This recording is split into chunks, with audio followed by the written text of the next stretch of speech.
It is time once again to dive deep into building your mental toughness, and I am so excited to introduce you to Ben Greenfield in this interview.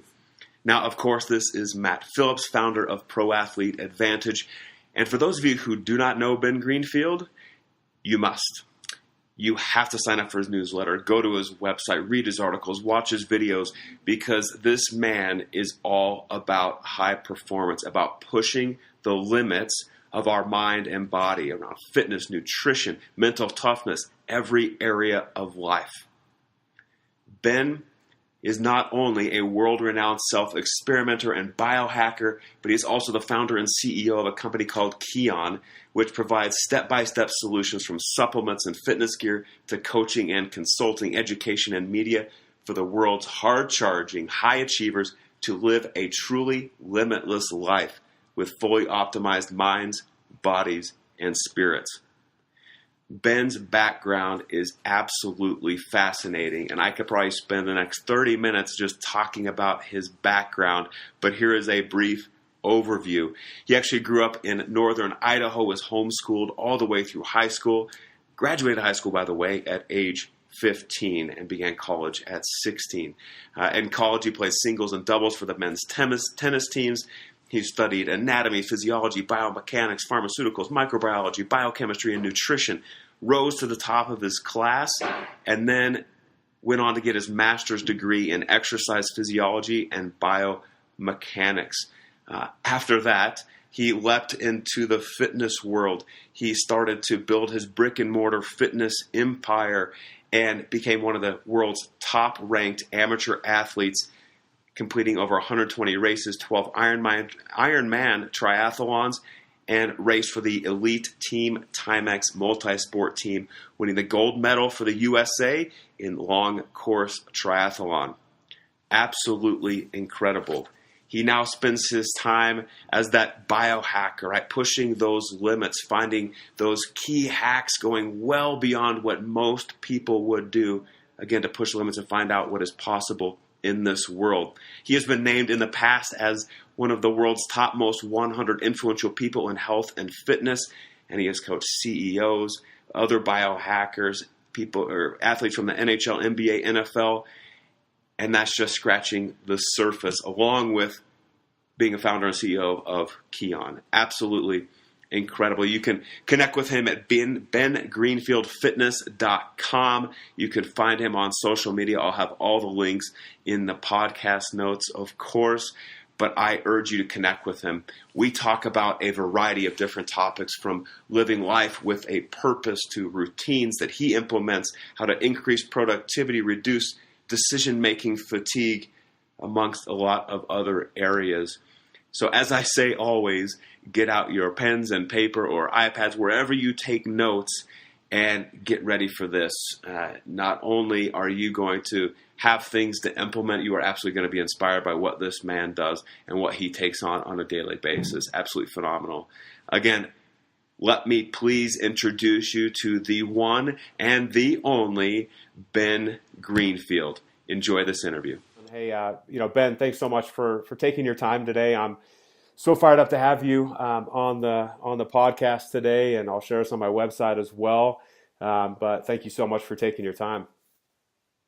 Oh, well, thanks for having me on, man. I just flew in from Miami last night at about 2 a.m. and I had a cup of coffee, and I'm walking here on the treadmill and staring out a beautiful blue sky here in Spokane. Beautiful blue sky and a lot of snow and ice on the ground.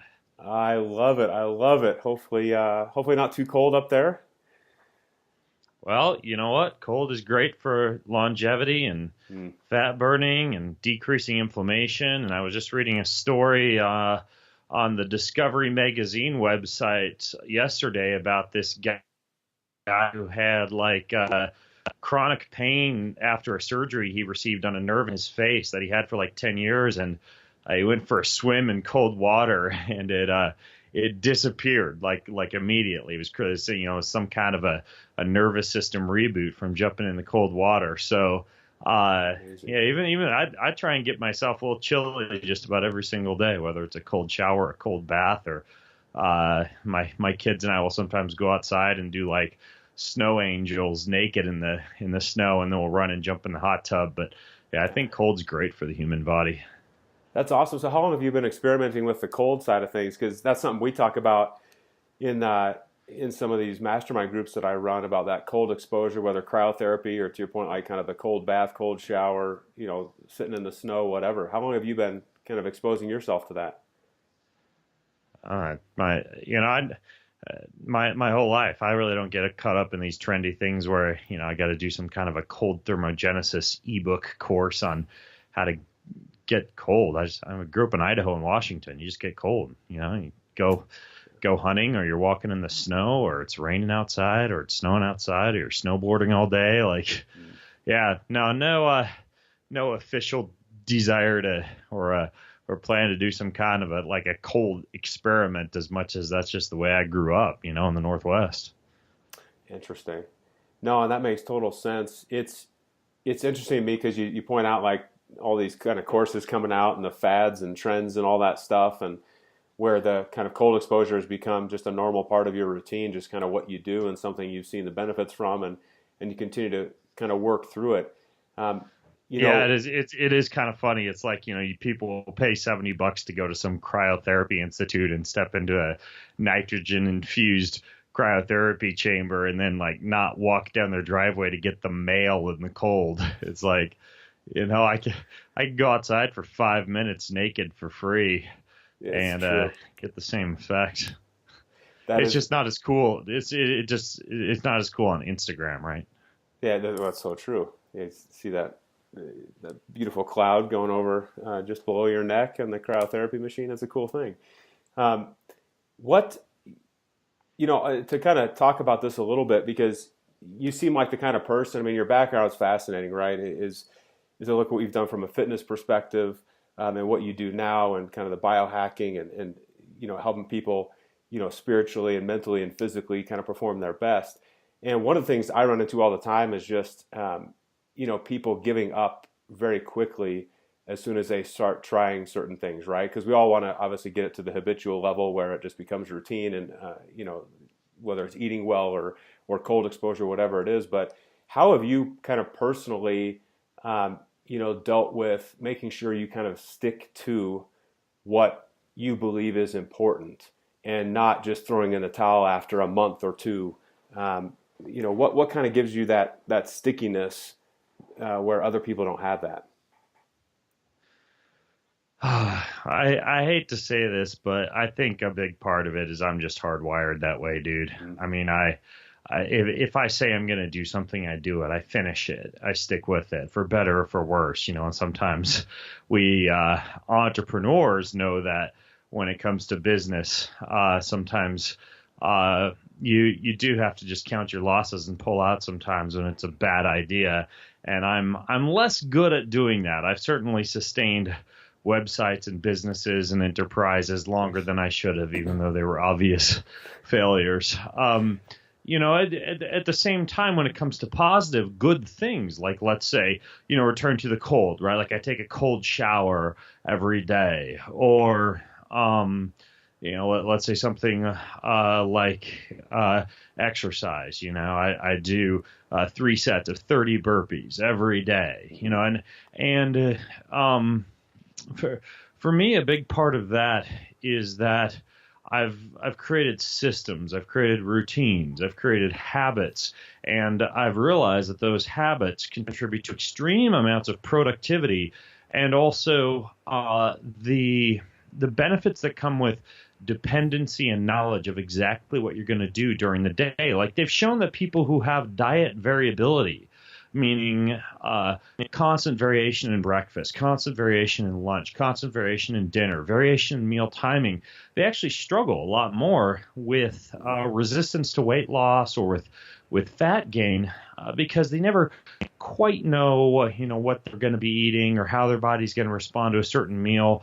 For me, I not only reduce decision-making fatigue, but I also reduce the propensity to perhaps experience that type of deleterious body composition response by having the same thing for breakfast, pretty much like 365 days a year, a big ass smoothie, Or the same thing for lunch, huge bed of vegetables with a can of sardines and half an avocado on it and a sprinkling of nuts and some olive oil, every single day. And these type of habits and routines allow you to set up positive elements in your life far more easily and almost subconsciously, as they become habit. They reduce decision-making fatigue. They increase productivity. They keep you from doing things like, like I mentioned, diet variability that just kind of throws your nutrition all over the place. Yes. And for me, it's kind of like a positive feedback loop that eventually once it becomes cemented in your life, when it comes to these habits and routines, you just stick with them. It's why companies like, what are they, in some circles, I've heard it called a gong, right? Where you try something for 100 days, like introduce a small positive habit for 100 days, like let's say Tai Chi or Qi Gong. Or in the case of something like, Snapchat, I think they call it it's not a trend. There's a different name they call for it, where like you chat with your friend every day, and Snapchat has capitalized on that by actually like giving you special medals or rewards when you keep that communication going every single day. And if you break the loop, it actually is something that's considered deleterious on that social media platform. Yes. So it's this idea of taking advantage of that in a positive sense. Yes. And so yeah, small habits, small routines every single day that create these positive feedback loops that just continue to feed upon themselves. Yes. Well, I think that's a really interesting point with the reducing decision-making fatigue, because I've heard stories of, presidents in the past who have, 7 outfits they wear, right? And that's it. That's the only thing in their closet. Right. So it's they like know Monday Steve wear Jobs. this. Yeah. Yes. So it's the same thing. When you travel, how do you maintain that same focus with like breakfast and lunch as an example? Yeah, so that's when it becomes a matter of recognizing patterns, So I know that breakfast for me, that I feel best on something that I can eat out of a cup with a spoon while I'm working. That's mostly higher fat, moderate protein, lower carb with some amount of greens in it, right? So yes. I can easily do that at home with my blender. And when I'm traveling, that might mean that I know that for breakfast, whatever I'm going to do, it's either going to be Whole Foods or Erewhon or Publix or whatever, juice shop I can hunt down. I'm just going to swing in there super quick, and I'm going to order some thick green thing that's high in fat, moderate in protein, low in carb, and I'm going to eat that with a spoon. Or even more appropriately, in my case, I do this more often than not, is I'll have some powdered meal replacement blend that I travel with, like, Ample or Keto Meal or, any of these other companies that make like a pretty good like powdered meal replacement. And I'll just mix that up in a cup in my hotel room with some water. I usually travel with almonds or, spirulina or coconut flakes or something like that, or even like, some kind of a, like a chia seed bar or something like that. And I'll just sprinkle that on top and eat that with a spoon the same way as I would at home, but I don't need a blender, right? I just stir it into a cup and I'm good. Sure, it's a little bit more like a processed meal solution, but I kind of simulate what I would do at home when I travel, and so, in some cases it's not quite as good. Like, at home I have this fancy like infrared sauna, I try to sweat every single morning. And when I travel, I might not have access to a sauna. It might instead be I'm finding some other way to simulate heat. Like, in some cases I'll just like, put on long pants and a long shirt and go, jam out a workout in the hotel gym for 30 minutes or in my hotel room for 30 minutes, get a sweat on and finish with a cold shower. So it's kind of sort of like the calisthenics I do in my sauna at home. So I try and simulate, like a road version of some semblance of what I do at home anyways. So I maintain that routine to a certain extent. I love that simulation. I love that word, because it's, at the end of the day, you're totally prepared for what's coming, given, as best you can, of course, based on when you travel. Why a spoon?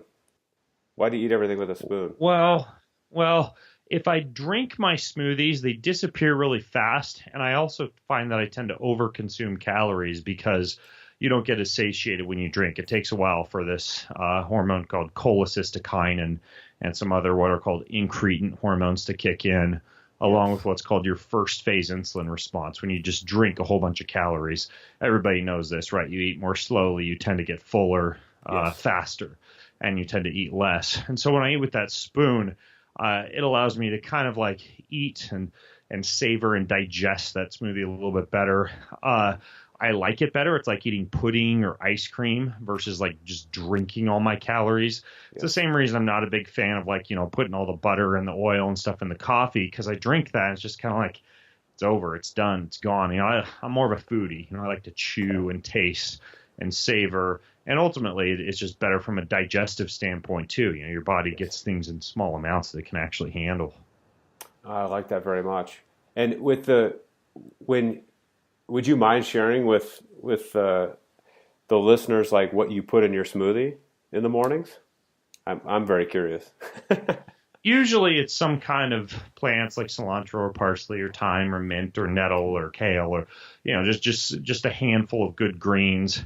Typically some kind of fat that I'll use as the medium to mix it with, meaning like bone broth or coconut milk or like some pieces of avocado, something to make it kind of slimy and fatty. And then flavor, I'll do like some stevia and some sea salt.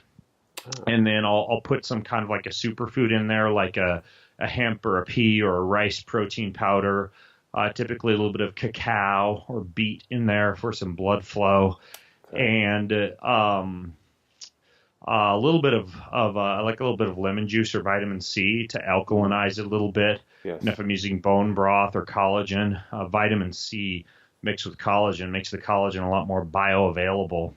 And so I blend all that together. I'll blend it for about 2 or 3 minutes, and blending it for a long time gives it a really good, smooth, almost like ice cream-like consistency. And in most cases, I'm adding kind of a cup of ice cubes to it to give it more of that ice cream-like consistency. And then once that's all blended together for a long time, so it's the consistency of like a Wendy's Frosty. Yes. I'll then pour it into a mug and then add like a bunch of crunchy things to the top of it, like crunchy superfoods like spirulina or chlorella tablets, or organic unsweetened coconut flakes, or like little chunks of like 100% dark chocolate, or a handful of cacao nibs. Things that give it like some nice crunchy texture. Yes. So it's almost like you're having like when you go to those like yogurt shops where you can put yogurt, swirl it out from the machine, and then order your toppings. It's kind of like that, it's that type of thing, almost like ice cream or yogurt with toppings on top of it.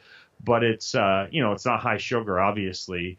The stevia that I add to it gives it a little bit of sweetness. Okay. And yeah, I mean that just works for me. It's a pretty good mix. And I mix it up sometimes. Like I mentioned, sometimes it's bone broth, yes. Sometimes it's coconut milk, or sometimes it's spirulina that I'll put on top of it, or sometimes it's cacao nibs, or sometimes I'll use vanilla stevia, sometimes butterscotch toffee stevia, or sometimes I'll put a bunch of cacao in, sometimes it'll be a bunch of beetroot powder in, but ultimately it's always the same thing. It's like it's a bunch of like wild plants, fats, moderate amounts of protein, always low carb. And then there's always some like superfood powders mixed in and some superfood sprinkles on top. I love it. That sounds actually quite good. And I love that. Yeah, it's pretty tasty. And I love the spoon concept too, because my wife has her own nutrition business as well, and she gets on me about eating too fast. So yeah, and I admittedly kind of chugged my smoothie this morning. So. Yeah, well, I tend to have breakfast about the time that I start work in the morning, so it allows me to just kind of like sit there with my spoon and spoon it into my mouth while I'm like going through emails and things like that, and that's my, I'm a fan of intermittent fasting. I'm not a fan of calorie restriction because, honestly, I'm an athlete and I eat a lot of calories, but I kind of compress them into about, usually between about 10 a.m. and 8 p.m. or so. And from about 8 p.m. until 10 a.m., I'm usually just trying to not eat anything. And I'll just have like water and coffee and stuff like that. So I usually, 12 to 16 hours out of any given day, I'm trying to give my gut a little bit of a break. Okay. Do you do longer fasts? Have you ever done longer fasts? And what are your Well, thoughts on that? occasionally, about a couple times a month, I'll fast from like Saturday dinner till Sunday night at dinner. So it's a good 24-hour fast because they've shown a lot of the cellular autophagy, the cellular cleanup, the detoxification benefits of fasting tend to kick in at about the 16 to 18-hour mark. Yeah. So, doing one of these 24-hour fasts every once in a while is good. For me as an athlete, this whole like 3 to 5 day water fast type of thing some folks will do, it just doesn't work out, right? Because I can't take that long, off of training. You feel like complete crap when you're training and it's been a couple days since you've eaten. So I don't use those longer strategies as much. But, most of the time, since Sunday's often a rest and recovery day for me anyways, I can finish Saturday night's dinner and then just kind of not eat anything and then break that fast on a Sunday night at dinner. So I can get those 24-hour fasts in. Okay. That makes sense. What's, obviously in my business, what I do, I'm focused on routines quite heavily, right? So how you start your day, how you end your day, pre-meeting routines, pre-presentation routines, whatever it might be, right? For athletes, obviously the kind of pre-post, athletic routines and stuff. What does your typical morning routine look like? Well, I get up in the morning and I read something spiritual or devotional, whether it's a verse from scripture or I like this little devotional called Our Daily Bread. It's got like some encouraging words in it. And then I journal and I answer 3 questions. The first question I answer is, what truth did I discover in today's reading? And I find that when I know I'm going to be answering a question after I've read something, I read with a lot more intention and mindfulness and conscientiousness. So that's the first question I answer is, what truth did I discover today? The second one is, what am I grateful for? So I'm tapping into the power of gratitude. Fascinating studies on that, decreasing blood pressure and increasing your empathy towards others the rest of the day, improving sleep. A lot of benefits to gratitude. And then finally, I write down one person who I can pray for or who I can help or who I can serve that day. So those 3 questions I answer as I'm lying there in bed. And then I get up and I go put on some hot water for coffee or for tea. Usually I'll do coffee or green tea, just like, black, nothing in it, occasionally a little bit of stevia or, I'll use some of these mushroom extracts occasionally, but no calories. Okay. And while the water's heating up and the coffee or the tea is steeping, I do some deep tissue work and some stretching and some breathing, just kind of, hunt down anything that's kind of tight and sore with a lacrosse ball or a foam roller, do some calisthenics, do some breath work, just kind of wake the body up for the day. Yes. And then I'll grab that coffee and I'll head to the office. And while I'm drinking my coffee, I'll do about 20 to 30 minutes of deep work, right? Like something creative, writing a chapter in my fiction book or, working on a blog post, doing something that's not reactive and responsive. I'm staying away from emails and Facebook and stuff like that, but instead creating, right? Making art. And then I'll finish that up and use the restroom, and then I'll do about 30 minutes of some kind of a restorative type of activity, like a parasympathetic nervous system, kind of like ease myself into the day type of activity. It might be a walk in the sunshine with some deep breathing. It might be, like I mentioned, like a 20 or 30 minute sauna session with some calisthenics and some yoga. It might be an easy swim or an easy bike ride, in the hills back behind my house. And then I always finish that up with about, 2 to 5 minutes of a cold shower or a little cold water swim or something cold to kind of give my body a big dump of nitric oxide for the day. Yes. And then I make that smoothie that I mentioned and I start into the day.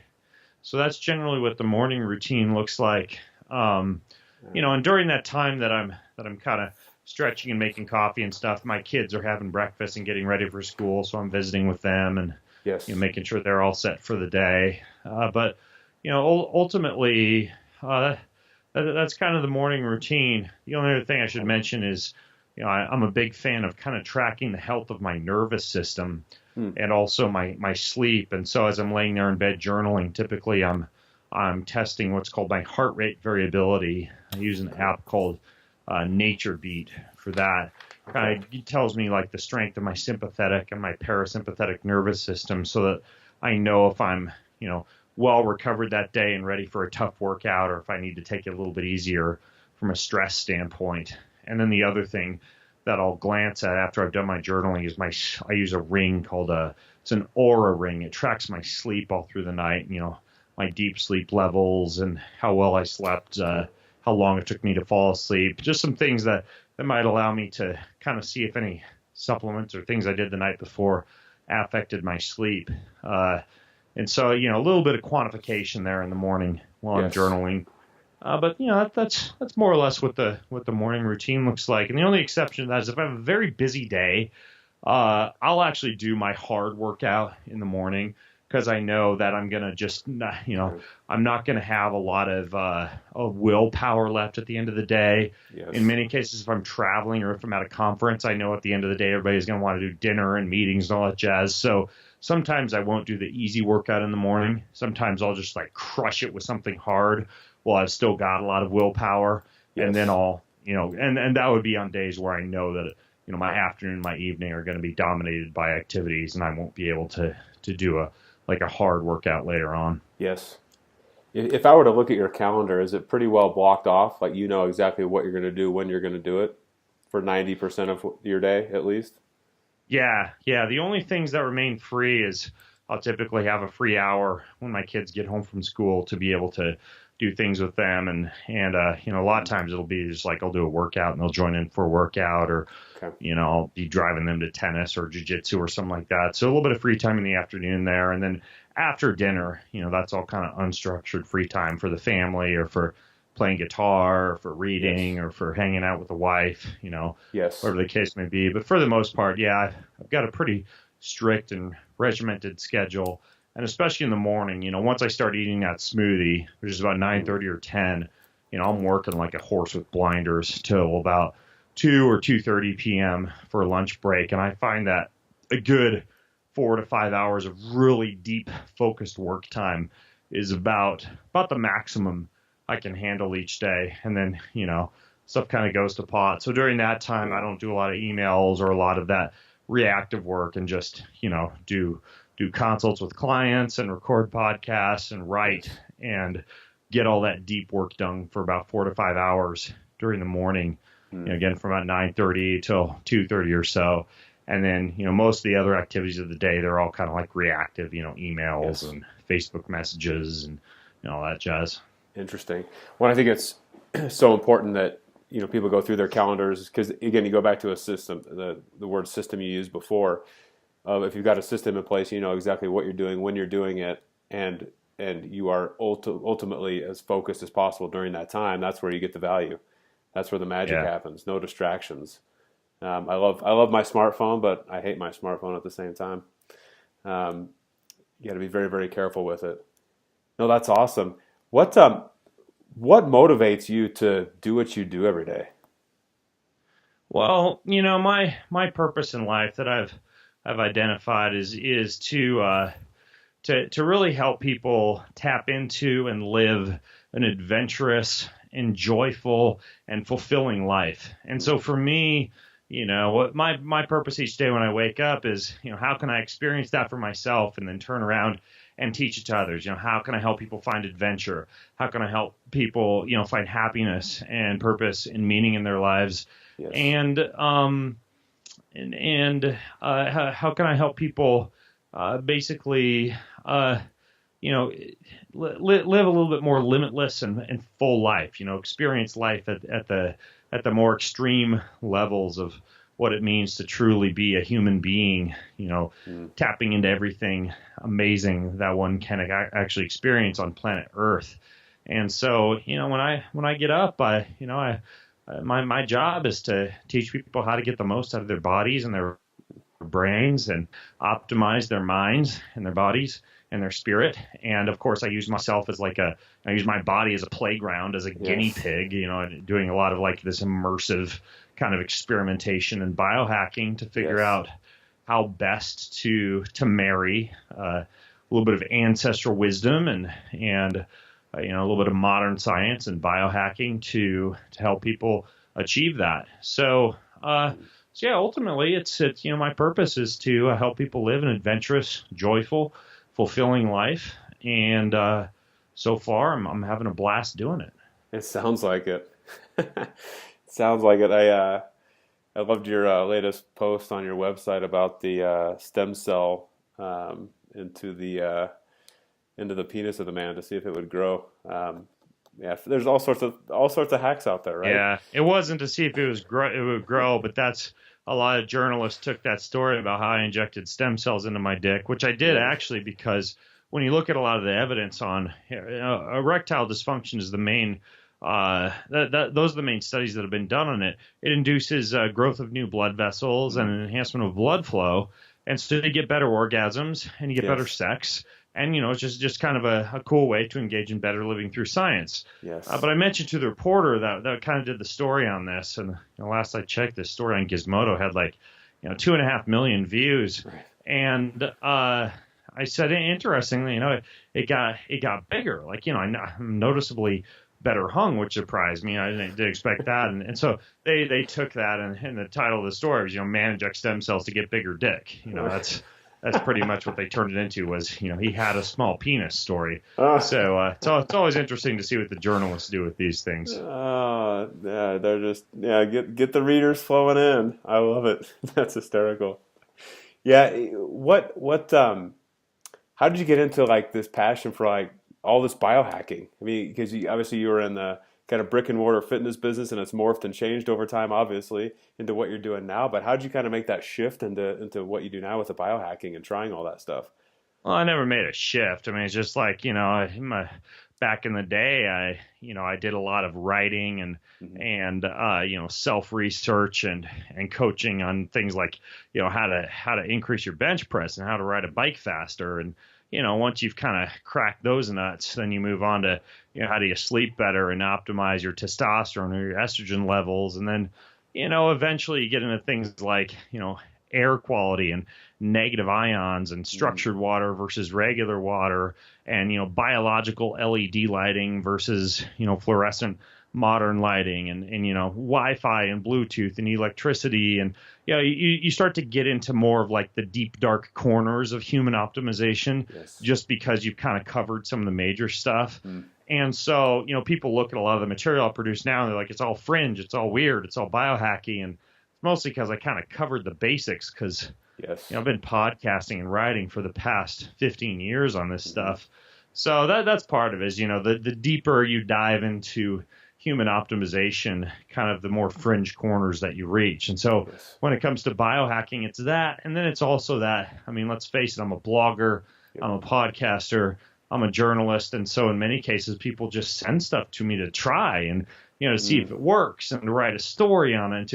And so, a lot of this stuff is just stuff that comes to me without me going out and searching for it. I got this $5,000 table behind me. It's like this advanced pulsed electromagnetic field table for healing injuries faster and for enhancing sleep and for rebooting your body after jet lag. And, I never would have really found that, but it showed up at my house. I took it out of a box. I'll try it for the next month and I'll report back to folks on, whether it works and what it feels like and if it gives me a headache and if I sleep better. And, and so a lot of it's a combination of me trying to dig into, the deep edges of human optimization, then also, the industry identifying me as a person to try things and sending me things that I never would have discovered anyways. So, no systematization or 10-year plan for biohacking, so to speak. Right. Well, it's got to be fun. Little gifts show up at your door and get to try new things. That must be a blast. It's kind of like, you'd think Christmas every day would be fun, but it's exhausting. It's like, wow, true. Here we go. When am I gonna? I've got 3 other variations of coconut oil pulling that I'm trying every morning. What am I supposed to do with this fourth oil? Good point. And then people write you. They're like, did you try the oil that we sent? And I'm like, no, it's next to the 4 other bottles I haven't opened yet. Right. You got a whole room for all the stuff you're getting sent, I'm sure. This next question comes from a buddy of mine who follows you, but he was asking, what are your kind of latest hacks around fitness, sleep, recovery? Like what's kind of one thing that you've been trying out that you've seen results from that some of the listeners could try themselves? Let's see. Other than the stem cell thing. Yeah, the stem cells are huge, of course. Gosh, there's a lot of things, but I would say, and just like, I travel so much these days that I've found a huge game changer for me to reboot the circadian biology is, I was just doing this morning, so it's fresh on my mind, is I do a lot of light therapy. I do a lot of what's called photobiomodulation. So, for example, I use near and far infrared light, which is fantastic for everything from increasing collagen and skin health to increasing the production of nitric oxide, increasing the activity of what's called cytochrome C oxidase, which is a component of the mitochondria that enhances energy and ATP production. I use like near and far infrared light panels in my office for that. These lights called Juve lights, and then I've also got a headset device that I wear called a VI light, originally designed for patients with like dementia and Alzheimer's because of its effect on neural tissue. But I put it on my head and I wear that. And then another form of photobiomodulation that I do is I've got these glasses called retimer glasses that expose my retina to like this greenish blue light. And I combine that with this thing called a human charger, which goes in my ears, which produces a bunch of white light. So I do, and a lot of people are like, oh, it sounds exhausting. How do you do all that stuff? Well, I walk in my office with my cup of coffee. Yes. I put my glasses on. I flip those on, put the thing in my ears, put the thing in my head, flip on the lights, takes 30 seconds. And then while I'm, like I mentioned, my morning routine, while I'm standing there with my cup of coffee for 20, 30 minutes working, I'm just blasting myself with near infrared, far infrared, greenish blue light on the eyes, the white light in the ears, and the photobiomodulation on the head. And I mean, like, it's like freaking going to the beach every morning in terms of getting exposed to all these different spectrums of light while you're sitting there working during the day, resets your circadian rhythm, causes a huge dump of nitric oxide, makes your head clear as a bell. So I'm a fan of this whole like photobiomodulation thing. So you walk into my office, I've got one of these Juve, this thing called a Juve Max. It's like their biggest light this company Juve makes. I've got the Vi light sitting on my desk. I use the model called the Neuro, which has both the head and the intranasal light. Okay. These retimer glasses, the human charger, and I just flip all this on. And again, it's like I'm working while I'm doing this. I'm not wasting my time just sitting here with light attached to my head, staring off into space. Right. So I can actually write an article or respond to emails, blast myself with light, and hey, you feel like $1 million. Interesting. And with all the travel, that just helps a ton with recovery. Can it give me specifically circadian rhythms, nitric oxide, decreasing inflammation, and mitochondrial health. Interesting. That's fascinating. You could go on and on. I wish I had hours with you. I wish I did. I know I've only got a couple minutes of your time left, Ben. I want to be obviously respectful of that. One last thing before we wrap up, and I'm going to put links to all your website and some of your other businesses and things like that. For the high performers out there listening today, and these are high performing like entrepreneurs, business leaders, and athletes listen to this as well. What's kind of one last tip you could give them really to keep their energy high throughout the day? What's one thing that they could do? Reduce glycemic variability. Glycemic variability means how many times your blood glucose fluctuates during the day. Okay. That and reducing inflammation, in my opinion, are two of the keys to longevity. Okay. And when I say reducing glycemic variability and reducing the amount of times your blood sugar fluctuates during the day, what that means, well, there's many ways that you can kind of crack that nut. But for example, we talked about one, like eating the meals very slowly, like chewing your food 25 to 40 times, being cognizant of eating in a non-stressful, slow manner. Yes. Physical activity prior to any meal or after any meal, right? So postprandial walk, like after lunchtime walk, before a breakfast workout, and before a dinner workout, right? So you're upregulating your glucose sensitivity and reducing the amount of insulin that your body has to produce. Consuming bitters with or prior to a meal, like lemon, fennel, licorice, digestive enzymes, kombuchas, teas, any of these things that have bitters in them enhance what's called your first phase insulin response, which is the natural insulinogenic response that allows your body to reduce the amount of blood glucose that rises after you've had a meal. Okay. And then just like I mentioned the intermittent fasting, but also just like, eating 2 to 3 meals a day versus 5 or 6 snacks during the day. There's no evidence that grazing or snacking boosts your metabolism or does anything magical like personal trainers and nutritionists used to preach. It's just, it's not the case. So paying attention, like just asking yourself, hey, am I spiking my blood sugar all day? And, nowadays they make these continuous blood glucose monitors you can wear if you wanted to kind of, use yourself as an N=1 and kind of see how much your blood glucose is fluctuating. You can get blood glucose monitors very inexpensively from your local CVS or Walgreens or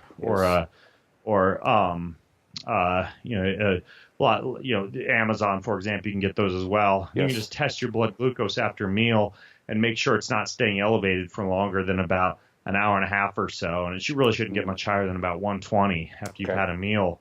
Reducing sugars, reducing starches. I personally just don't have any carbs till the end of the day. Then I have a hard workout at the end of the day, and then I'll have carbs with dinner. And because I've just done a hard workout, those carbs don't spike the blood glucose.